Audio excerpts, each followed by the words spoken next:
নমস্কার, এফএসিএস ডিজিটালে তোমাদের সবাইকে স্বাগত। গত 22শে জানুয়ারি 2024 আমাদের দেশ ভারতবর্ষে বহু বিতর্কের পর উত্তরপ্রদেশের অযোধ্যায় অবশেষে রাম মন্দির প্রতিষ্ঠিত হয়েছে। তাই সরকারি চাকরির পরীক্ষার ক্ষেত্রে এই রাম মন্দির সংক্রান্ত যে জিকেগুলো সেগুলো ভীষণ ইম্পর্টেন্ট। তাই আজকের ভিডিওতে আমরা সেই প্রশ্নগুলোই দেখে নেব। তাহলে চলো ভিডিওটা শুরু করি। প্রথমেই 1 নম্বর প্রশ্ন হচ্ছে, অযোধ্যায় রাম মন্দির কবে প্রতিষ্ঠা করা হলো? প্রথমেই বললাম 22শে জানুয়ারি 2024। এই মন্দিরটি কোন রাজ্যের অযোধ্যা শহরে প্রতিষ্ঠা করা হলো? সঠিক উত্তর উত্তরপ্রদেশ। অযোধ্যা কোন নদীর তীরে অবস্থিত? সরফু। রাম মন্দির বানানোর জন্য মোট বাজেট কত? 1800 কোটি টাকা। অযোধ্যায় রাম মন্দিরের দৈর্ঘ্য কত? সঠিক উত্তর 380 ফুট।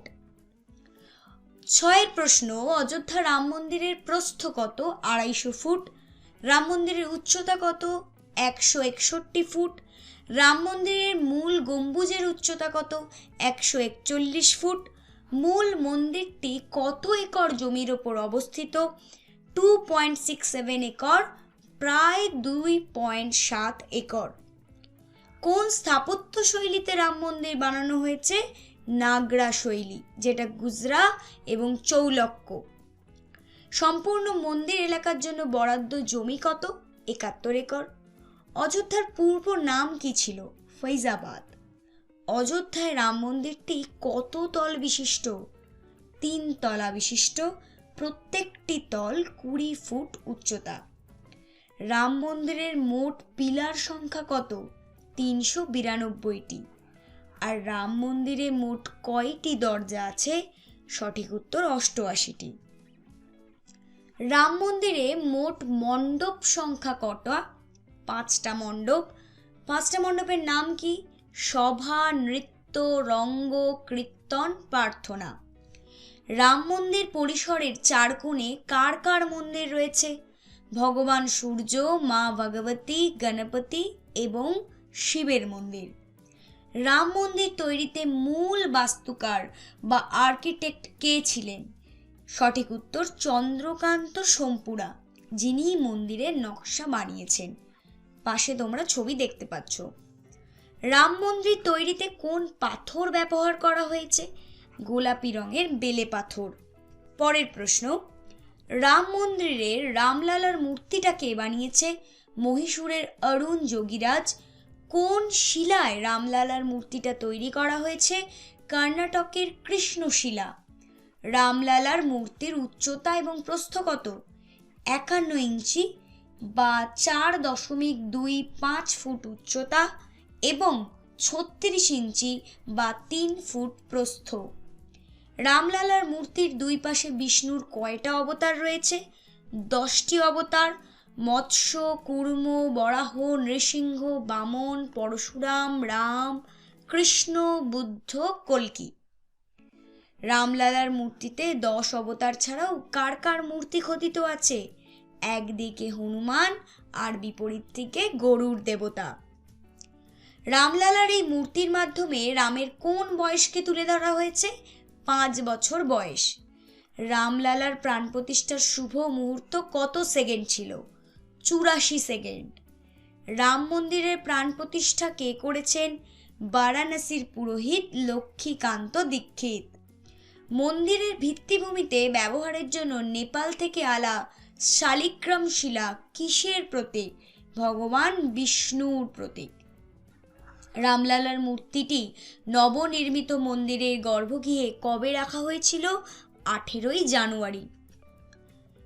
এই পাথরগুলি কোথা থেকে আনা হয়েছে? যে বেলে পাথরগুলি আনা হয়েছিল সেগুলোর কথা বলা হয়েছে।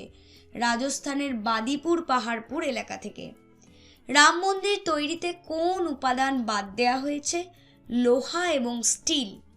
রাম মন্দিরের ভিত্তিতে ব্যবহৃত ইটের বৈশিষ্ট্য কি? শ্রীরাম লেখা 2 লক্ষেরও বেশি ইট। অযোধ্যায় নতুন তৈরি রাম মন্দিরটার জীবনকাল কত? 1000 বছর। অযোধ্যা রাম মন্দিরের ভূমি পূজন বা ভিত্তিপ্রস্তর কবে শিলান্যাস করা হয়? 2020 সালের 5ই আগস্ট, অর্থাৎ করোনার সময়। রাম মন্দিরের শিলান্যাস কে করেছিলেন? নরেন্দ্র মোদীজি। অযোধ্যায় রাম মন্দিরের জন্য তৈরি ট্রাস্টের নাম কি? শ্রীরাম জন্মভূমি তীর্থক্ষেত্র ট্রাস্ট। খুব ইম্পর্টেন্ট কোশ্চেন। শ্রীরাম জন্মভূমি তীর্থক্ষেত্র ট্রাস্টের চেয়ারম্যানকে? নৃত্যগোপাল দাস। এই ট্রাস্টের সম্পাদককে? চম্পত রায়। কতজন বিচারপতির বেঞ্চ গঠন করা হয়েছিল রায়ের জন্য? এই যে রাম মন্দির তৈরির রায়, সেই বিচারের বেঞ্চের কথা বলা হয়েছে। এখানে ছিলেন 5 জন বিচারপতি: রঞ্জন গগৈ, S.A. বোবেদ, D.Y. চন্দ্রচূড়, অশোক ভূষণ এবং আব্দুল নজির। অযোধ্যায় রাম মন্দিরটি নির্মাণ করেছেন কোন কোম্পানি? L&T বা লারসেন অ্যান্ড টুব্রো। রাম মন্দিরে রাখা বিশ্বের বৃহত্তম প্রদীপটির বৈশিষ্ট্য কি? এটার উচ্চতা 300 ফুট, 1.25 কুইন্টাল তুলো এবং 21,000 লিটার তেল এটার জন্য ব্যবহার করা হয়েছিল। মন্দিরে রাখা বিশ্বের বৃহত্তম চাবিতালার বৈশিষ্ট্য কি? এটার ওজন 400 কেজি।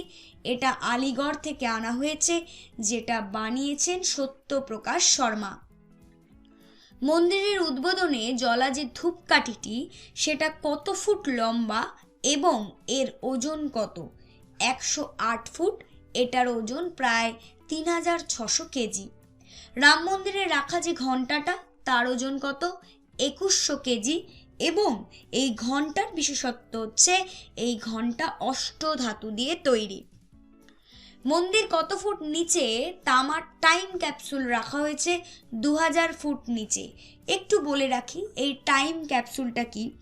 যেহেতু একটি বিতর্কিত জায়গার ওপর রাম মন্দিরটা তৈরি হয়েছে, অর্থাৎ এর আগে এখানে বাবরি মসজিদ, রাম মন্দির ইত্যাদি এর জায়গা ওর জায়গা এই নিয়ে যে কনফিউশনগুলো ছিল, পরবর্তীকালে কোনো কারণে প্রাকৃতিক কোনো দুর্যোগ বা বহিরাগত শত্রুর কোনো আক্রমণে যদি মন্দির কোনোভাবে ক্ষয়প্রাপ্ত হয়, তাহলে এই জায়গা নিয়ে যাতে আর বিতর্কের সৃষ্টি না হয়, তাই 2000 ফুট নিচে একটি তামার টাইম ক্যাপসুল রাখা হয়েছে। টাইম ক্যাপসুলে এই মন্দির সম্পর্কে সমস্ত ডিটেলস সংস্কৃত ভাষায় লেখা হয়েছে। বাবরি মসজিদ, যেটা দীর্ঘদিন ভালো থাকবে। পরের প্রশ্ন, বাবরি মসজিদ কবে নির্মিত হয়? 1528 সালে। কে নির্মাণ করেছিলেন? বাবরের নির্দেশে বাবরের সেনাপতি মীর বাকি এই মসজিদ নির্মাণ করেছিলেন। বাবরি মসজিদ কত সালে ভাঙা হয়? 1992 সালে 6 ডিসেম্বর। এই রাম মন্দির প্রসঙ্গে এই প্রশ্নগুলো খুব ইম্পর্টেন্ট কোশ্চেন। বাবরি মসজিদ অযোধ্যা রাম মন্দির বিবাদ যে মামলা, এর ফলাফল কবে ঘোষণা করা হয়? 2019-এর 9ই নভেম্বর। বাবরি মসজিদ অযোধ্যায় রাম মন্দির বিবাদ মামলায় এই যে 5 জনের যে বেঞ্চ ছিল, তার প্রধান বিচারপতি কে ছিলেন? রঞ্জন গগৈ। মামলার ফলস্বরূপ মসজিদ তৈরির জন্য কত একর জমি বরাদ্দ করেছে সুপ্রিম কোর্ট? অযোধ্যার ধান্নিপুরে 5 একর জমি, অর্থাৎ যে জায়গায় মসজিদ ছিল সেটাকে অন্য জায়গায় জমি দেয়া হয়েছে, সেখানে ধান্নিপুরে 5 একর জমি দেয়া হয়েছে। তাহলে এই গেল আমাদের কিছু প্রশ্ন উত্তর। এরপরে আমরা যেটা দেখব সেটা হচ্ছে এমসিকিউ। চটপট এমসিকিউগুলো আমরা সলভ করে ফেলি। অযোধ্যা কোথায় অবস্থিত? প্রথমেই আমি বলেছি, সঠিক উত্তর হবে উত্তরপ্রদেশ। 2 নম্বর প্রশ্ন, ভারতের সুপ্রিম কোর্ট কোন সালে অযোধ্যা বিরোধের রায় দিয়েছিল?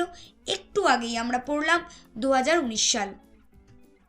3 নম্বর প্রশ্ন, রাম মন্দির নির্মাণের পিছনে যে ট্রাস্ট, সেই ট্রাস্টের নাম কি? এটাও পড়েছি আমরা, রাম জন্মভূমি তীর্থক্ষেত্র ট্রাস্ট। 4 প্রশ্ন, রাম মন্দিরের জন্য রামলালার মূর্তি কে তৈরি করেছিলেন?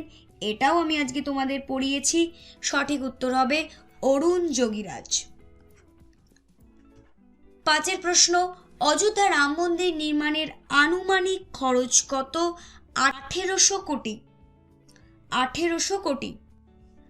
রাম মন্দির কমপ্লেক্স কত একর জমি জুড়ে আছে? রাম মন্দির কমপ্লেক্স কিন্তু 70 একর জুড়ে আছে, অর্থাৎ শুধু মন্দিরটা নয়, মন্দিরের সাথে টোটাল যে কমপ্লেক্স সেটা কিন্তু 70 একর জমি জুড়ে আছে। এরপর বলছে রাম মন্দিরের মোট আয়তন কত? এবার শুধু যে রাম মন্দিরটা তার আয়তন চেয়েছে, এটা আমরা পড়েছি 2.7 একর, যেটা মূল রাম মন্দির। 1992 সালে বিতর্কিত স্থানে ভেঙে ফেলা যে কাঠামোটা, তার নাম কি ছিল? এটার উত্তর বলার অপেক্ষা রাখে না, সঠিক উত্তর আমরা সবাই জানি, বাবরি মসজিদ। 9 প্রশ্ন এবং আজকের শেষ প্রশ্ন। 1992 সালে বাবরি মসজিদ ধ্বংসের সময় ভারতের প্রধানমন্ত্রী কে ছিলেন? সঠিক উত্তর হবে অপশান এ, নরসিংহ রাও। এই প্রশ্নের সাথে সাথে শেষ হলো আজকে আমাদের রাম মন্দির সংক্রান্ত জিকের ভিডিও যদি তোমাদের ভালো লাগে, ভিডিও যদি হেল্প হয়ে থাকে ভিডিও দেখে, তাহলে অবশ্যই ভিডিওটা একটা লাইক করো, নিজেদের বন্ধুদের সাথে শেয়ার করো। এরকমই অন্য একটা ভিডিওতে তোমাদের সাথে দেখা হবে। আজকের মতো টাটা।